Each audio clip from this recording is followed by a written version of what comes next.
That's right, everybody. As always, thank you so much for tuning in and taking this journey inside the Black Vault with me. I'm your host, John Greenwald Jr., founder and creator of theblackvault.com, and I am going to break down a story that some of you may have heard in the mainstream media about the announcement of UFO files within the Obama Presidential Library.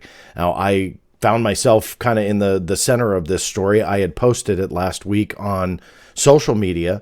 Vice News was first to pick it up, and in essence, we'll break down the whole story. But in essence, it was the discovery of literally thousands of potentially related UFO files or files related to AAWSAP or AATIP, two programs that we've talked a lot about on this channel. Obviously, all connected to this, again, secret Pentagon UFO study story that has circulated since 2017, since the end of 2017. Well, since that time, Vice News, since the time Vice News picked it up, all sorts of media outlets now around the world are covering this because this is kind of I would say, unexpected but phenomenal discovery, pardon the pun. But the reason I say that is because AAWSAP and AATIP and UFO-related information when it comes to the era of AATIP is kind of hard to come by. We know about AAWSAP within the DIA.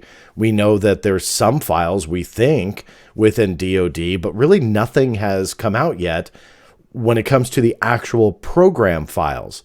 Is this something that includes that? Or are we really going to dive into what the program was? Is this just communication? I don't have the answer to that, but I'm here to break down the story. Now, let me dispel maybe any expectations here right up front. I'm not here to show you the files because they're not being released yet.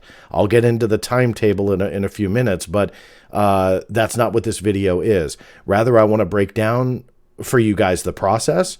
What is the story that's being circulated by mainstream media, and additional new information that I haven't talked about yet.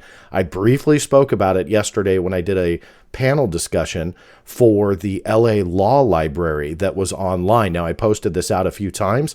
It was a 100% free panel, and I was honored to take part.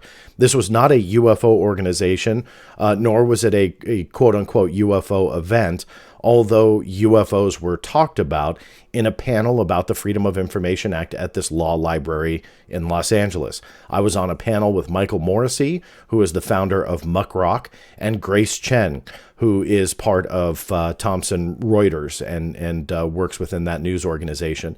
So I was honored to take part in that and appear with them because they are two incredibly smart individuals, and we got to break down in different ways the FOIA and then ultimately how it has connected to the UFO topic, just to show some of the documents that came out. I did see some familiar names in the audience list, so thank you guys for registering, but it was really nice to kind of break out of the UFO community, so to speak, and talk to an environment like that. This is Sunshine Week, so happy Sunshine Week to you all. If you don't know what that is, this week is a celebration of open records laws and essentially celebrating our rights as American citizens, but really citizens of the world that can take part in the federal Freedom of Information Act. Our right to access information. So Sunshine Week really reflects on our ability to do that. And although some may think FOIA doesn't produce results, I'm here to tell you it absolutely does. I don't consider it a broken law, but rather one that, needs some stitches and Band-Aids here and there. But this week is all about celebrating it. And so that is what my appearance was for the LA Law Library. And Monday, I got to talk to the University of Richmond and a class there. And from what I understand, that video actually may be made public pretty soon, but it was a lot of fun to speak with those that were involved in the university there. And that was a great time for me. So let's get into the video itself. I just wanted to give a little bit of background about this week and what Sunshine Week is. But again, this is the story that everybody kind of is hearing about. Let me pull up the visuals. So we're going to break down the UFO files at the Obama Presidential Library story. Again, not to repeat this, but Vice was first to pick it up. It's been covered by Newsweek, The Independent, Bild in Germany. I've seen a couple other international news organizations pick it up, some obscure ones as well. But regardless, it's really a story that has circulated a lot. It even ended up on the top of the Drudge Report. Whether or not you like that site or not, it remains one of the most coveted spots in news. So whenever one of these stories appears on there, it's kind of a big injection of exposure for not only this topic, but obviously the news story at hand. So let's kind of start breaking it down a little bit about what that story is. Now, a quick background to presidential files and how they work. It ties into the Presidential Records Act. The White House, as it sits like right now, the Biden administration, I can't file a FOIA to the White House. Those records, which are considered presidential records, are covered by the Presidential Records Act. And what that means is that those are completely off limits to FOIA until 4 years after the presidential administration ends. So when Obama had left office and President Trump took over, 4 years thereafter, Obama's records were open to the general public. So that was in January. I was sadly suffering from COVID at the time. So it took me a couple of days to get the request in. But there were some people that were quoted as literally waiting up until midnight for them to submit the request because they wanted to be first in line. Of course, in retrospect, I would have liked to have been first in line based on what you're about to hear. But regardless, that's how serious some people are. But just kind of a background, that was when I was suffering from COVID. So it took me a couple of days after that initial date to file the Freedom of Information Act requests. This is what I requested. Let me see. It's not the whole request, but I just wanted to kind of break down exactly what it was. I respectfully request a copy of records, including videos and photos, electronic or otherwise, of the following: unidentified flying objects, unidentified aerial phenomena or phenomenon. Respectively, they are also referred to as UFOs and UAPs. I ask that you include all readily available records that pertain to the topic, as I believe during the Obama administration, there was rumored to be UFO investigation under the names Advanced Aerospace Weapons Systems Application Program, or AAWSAP, along with the program Advanced Aerospace Threat Identification Program, or AATIP. I ask that you include all records pertaining to these two program names and acronyms as well that may reside in the Obama Presidential Library holdings. That's just for you FOIA people on how these things are structured, and I'm going to get into what response that this yielded right now. This was the, not the first, I'm not going to break down everything for you. You get an interim response that kind of puts you in line. This was the first response of substance. And you can see here my request was submitted January 23rd, 2022. This came on March 10th. And I'm not going to read it verbatim, but you can see it's just in response to my FOIA request. They reference, the different public record laws, FOIA, so on and so forth. Paragraph 2, however, let me pull up the pen here so I can point where I'm at. Right here. We've performed a search of our collection for presidential records related to your request and have identified approximately 3,440 pages and 26,271 electronic files of potentially responsive records that must be processed in order to respond to your request. Please keep in mind that these totals are an estimate and that all material processed may not be applicable to your specific topic. This is what's interesting about this breakdown. It's oddly specific, and it is not an all-encompassing number because we know that there's a lot more than 3,400 pages at the Obama Library. What I was waiting for before I did this video was what did they do to get these numbers? And I don't have an answer to that yet, and I'm not sure when that'll come. This could come an hour after I post this video, a day, or a decade, who knows? But at least I have enough to kind of give you guys the story. So I don't know how they got those numbers, but I can tell you from experience, when you have something oddly specific like that, they did something to yield that number. Now, the key word here is the potentially responsive. So potentially is in there. That means that gives them a little bit of wriggle room that when I get my final response, it may be 1,000 pages, not 3,400. And the reason for that is quite a few different things, but in my opinion, it's if they come up with things like news articles and stuff like that. If I omit them, then they won't include them. It's getting a little technical when I start talking about that, but in essence, if a lot of people within the Obama administration were forwarding around news articles, no context, no editorial, no comments or anything like that, but rather they see Obama being referenced and they forward news articles. That happens a lot.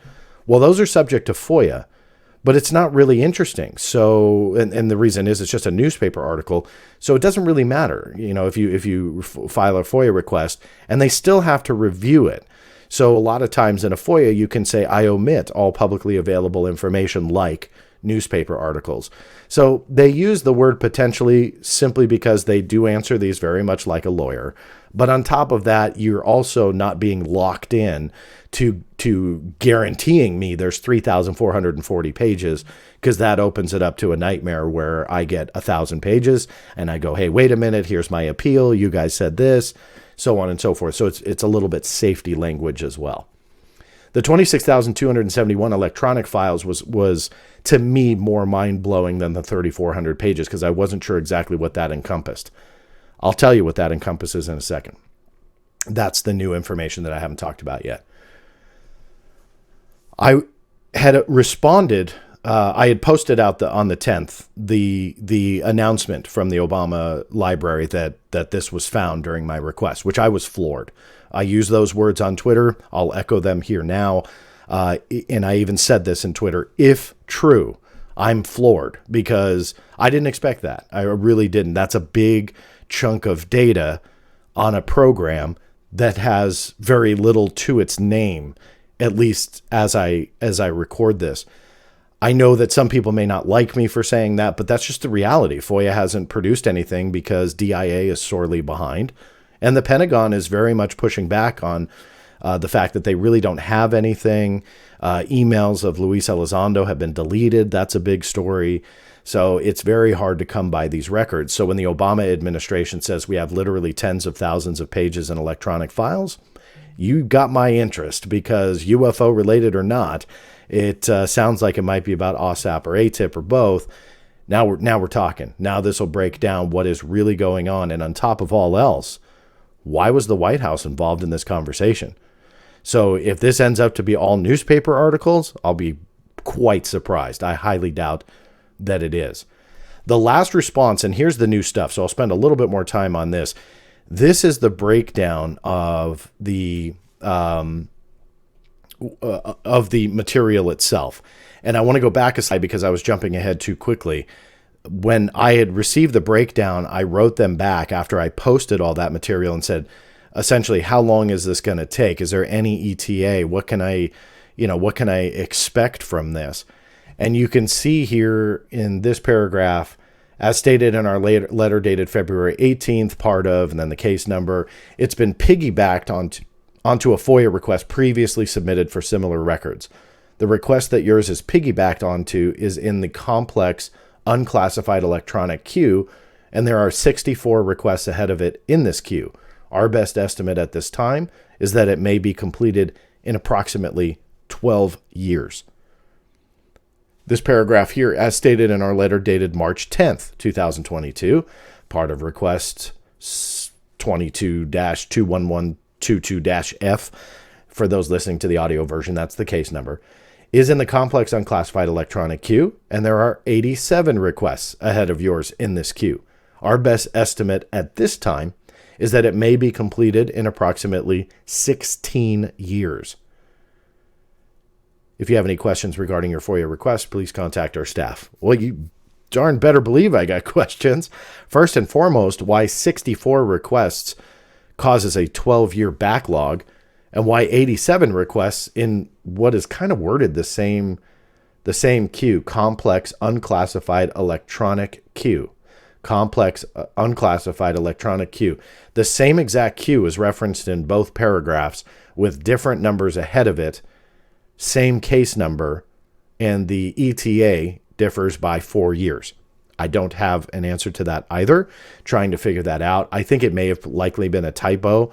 There may be two different queues here, but they copy and pasted and didn't update what the actual queue is named. That's a possibility also. Regardless, we're looking at well over a decade by their estimate before we see anything. No, I'm not accepting that. I am working on potentially getting some political involvement, some politicians that may be on my side. We'll see if that comes to fruition. I've also got a couple other things, and I'm working directly with the library. I don't have anything to report at this point where the time frame is shrinking, but I am working one-on-one with them. I've had more correspondence with them today, trying to break down essentially how we can speed this up and make this a lot quicker than a decade. Okay, so now, because I was getting ahead of myself, this is the newest response that I have that breaks down what those files are. I'm going to break it down paragraph by paragraph. Your request for records pertaining to documents and communications about unidentified flying objects and unidentified aerial phenomena has been piggybacked onto a FOIA request previously submitted for similar records, as stated in our letter dated March 11. This request is in the complex unclassified electronic queue, and there are 64 requests ahead of it. In this queue, our best estimate is 12 years. Looking at the case logs that were published, I am likely piggybacked with Grant Cameron, who submitted a UFO UAP related request about 3 days prior to mine, which I believe was the first day that you could submit. So he was right there waiting to do this. He filed quite a few other requests. So go him, because he was right there in line, ready to go. Your request for Advanced Aerospace Weapons System Application Program was also piggybacked, but we were unable to locate any unclassified records related to this topic. Classified records are at the National Declassification Center. Their search may result in potentially classified records that are responsive to your request. I will send notification once their initial search is completed.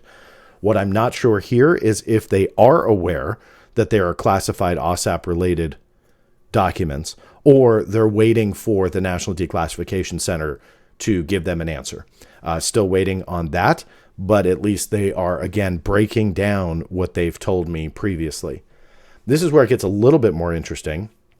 Your request for records pertaining to documents and communications of the Advanced Aerospace Threat Identification Program and photos and videos of unidentified flying objects, unidentified aerial phenomena or phenomenon, Advanced Aerospace Weapons System Application Program, and the Advanced Aerospace Threat Identification Program is the other portion of the request. As stated in our letter dated March 10, 2022, this request is in the complex unclassified electronic queue, and there are 87 requests ahead of yours in this queue. Our best estimate at this time is that it may be completed in approximately 16 years. So I'm guessing, because this wasn't piggybacked on anything, the way that I worded it really is making them dig for these AAWSAP and or AATIP related records, potentially containing videos and photos. And for whatever reason, they believe that this particular part of the request will be 16 years. Here's the great part. As stated in our letter dated March 10th, 2022, we have identified approximately 3,440 pages and 26,271 electronic files, estimated to be equivalent to 131,355 pages of potentially responsive records that must be processed in order to respond to your request. This has placed your request in a complex queue. Yeah, no kidding. Your request will be processed in segments because of the volume of potentially responsive records. We will review 50,000 pages, and then this request will go to the end of the queue. This means it will take longer for you to receive the records that you're interested in. So remember, those 16 years is likely not 16 years, but a lot more, according to them. I am, again, working with the library to get them to reduce this and reduce the scope. I'm already telling them to omit certain things, and at this point, I may consider breaking this request into numerous other requests to see what we can do. Regardless, part of that gets a little bit technical, but I'm letting you know that even though it's so disheartening to hear 16 years to wait, and then when you see this breakdown, even longer, yeah, that's frustrating. But know that I'm just not laying down and rolling over and taking the estimate, but rather working very hard to reduce the scope, and see what we can do. The congressman from Tennessee, Tim Burchett, was apparently very surprised by this story. For those who don't follow on social media, I was surprised myself. Congressman Burchett saw the story, saw my tweet about it, retweeted it, and said, "Great work." And I was quite impressed by that, because it's not every day that a sitting congressman retweets a UFO related story and compliments the work behind it. So I had tweeted to him a thank you that this is a nonpartisan issue. So it doesn't matter what your thoughts are on a sitting congressman or not, or what their political affiliations are or not, or what bill they supported in the past or not. This is a nonpartisan issue and should remain so. And so I had just tweeted him a thank you, said I was honored that he saw the story and felt the need to share with his followers, constituents, and so on. And he retweeted that and said that this entire story is a cover-up to essentially keep at it. And for them, meaning Congress, to relay a UFO-related story is big enough. For him to retweet my thanks for doing that and saying, keep at it, this is a cover-up, that was something even more extraordinary. You just don't see that every day. So I was surprised at that and happy to see it. And surprisingly, Congressman Burchett was not even one of the congressmen and senators that I reached out to for help. So the fact that he saw it somehow and felt the need to go out of his way to do that, very, very cool. But it shows how the tides have turned a little bit when it comes to Congress and the conversation about UFOs. In closing, I want to go back and punch the 131,355 pages of potentially responsive records. That is a huge load of records. The CIA only has about 3,000, 3,500.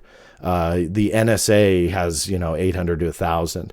The DIA, I think, collectively has 1,000. Very rough estimates, but you're talking about very small numbers on UFOs.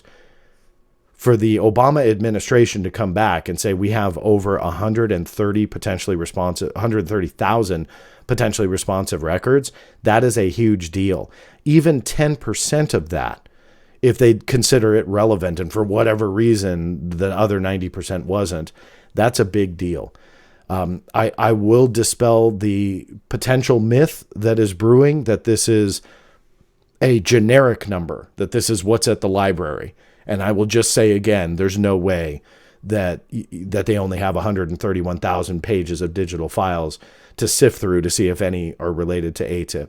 Obviously, they will have into the millions of pages over a 8-year administration. So even though that sounds like common sense probably to most of you, I have seen that argument that they just thought, oh, well, this is what we have at the library, so this is what we have to search through.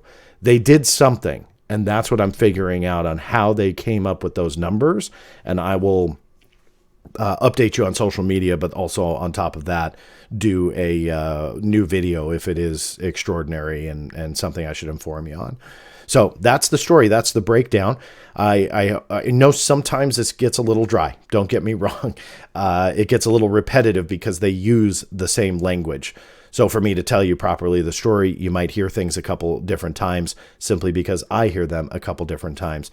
But I do that to not only keep you guys informed, but on top of that, I know a lot of you, and even a bigger percentage this week with the Exposure for Sunshine Week, are looking into FOIA and how it can work for them. And I like going through these because it shows you what is normal, sometimes what is not normal, what's abnormal in these types of requests, but also what you guys can expect if you decide to dive into the FOIA. For the rest of you, if it just goes on too long, I do apologize, but that is the update. That's where we're at.